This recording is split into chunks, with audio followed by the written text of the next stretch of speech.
excusez du peu, vous parlez du déficit. De quoi on parle? On parle de 12 milliards sur plus de 360 milliards dans le système des retraites. C'est à peine 3%. C'est 0,4% du PIB qui est aujourd'hui en déficit. Ce gouvernement a donné plus de 150 milliards d'aides directes aux entreprises. Donc de l'argent, on peut en trouver.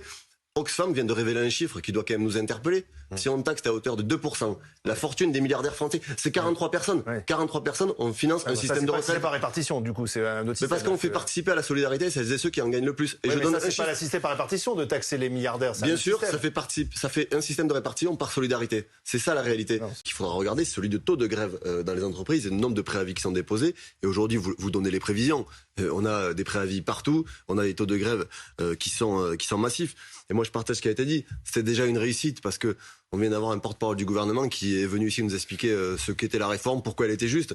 On a aujourd'hui, oui, bien sûr, mais je remets pas en cause ce rôle, mais on a aujourd'hui 9 Français sur 10 qui sont opposés parce que, contrairement à ce qu'on peut laisser croire, les Françaises et les Français ont bien compris de quoi il s'agit. Ils s'intéressent à la réforme, ils regardent comment ça va les pénaliser dans leur quotidien, comment c'est injuste, et ils sont aujourd'hui opposés massivement. Je le redis parce que je termine sur ce chiffre, 93% des actifs opposés à une réforme. C'est inédit dans ce pays sous la Ve République. 9 Français sur 10 ne veulent pas de cette réforme des retraites. Donc aujourd'hui, la seule solution, c'est le retrait.